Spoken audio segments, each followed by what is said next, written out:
নিরবিচ্ছিন্ন বিদ্যুৎ সরবরাহ না থাকায় পিরোজপুরে গড়ে উঠছে না কোনো শিল্প প্রতিষ্ঠান। ৩ বছর আগে জাতীয় গ্রিডের সাবস্টেশন নির্মাণের জন্য জমি অধিগ্রহণ করা হলেও নেই কোনো দৃশ্যমান কার্যক্রম। বাগেরহাট থেকে গ্রিড সাবস্টেশন থেকে বিদ্যুৎ আসায় প্রতিনিয়ত পড়তে হচ্ছে নানা সমস্যায়।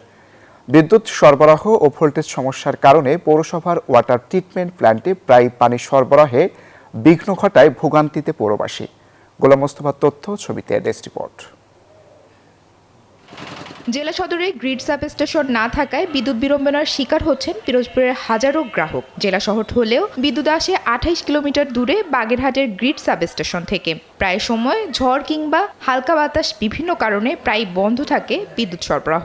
এ সমস্যা থেকে উত্তরণের জন্য পিরোজপুরের কদমতলায় গ্রিড সাবস্টেশন নির্মাণের জন্য এনার্জি প্যাক ইঞ্জিনিয়ারিং লিমিটেড নামের একটি ঠিকাদারি প্রতিষ্ঠানের সাথে চুক্তিবদ্ধ হয় সরকার।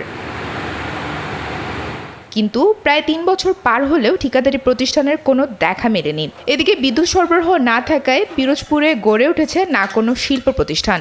আমাদের প্রায় বিদ্যুৎ থাকে না, সামান্য একটু ত্রুটি হলে দেখা গেছে, একটু ঝড় হলে, একটু বাতাস হলে বিদ্যুৎ চলে যায়। বিদ্যুৎ আপনার মাঝে মাঝে তো সকালে যায় আর সন্ধ্যায় আসে। সপ্তাহে গেলে পরে কাস্টমারে একটা অর্ডার রাখলে পরে অর্ডারটা এই টাইমটা মেনটেন করতে পারতেছি শুধু বিদ্যুতের কারণে।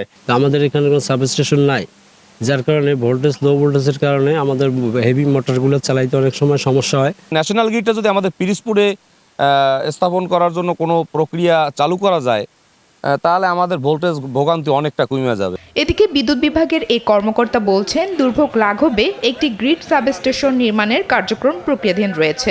পিরোজপুরে কদমতলায় একটা পাওয়ার গ্রিডের মাধ্যমে একটা গ্রিড হওয়ার প্রসেস চলমান আছে। এখানে জমি গ্রহণ অধিগ্রহণ কার্যক্রম প্রায় শেষের দিকে।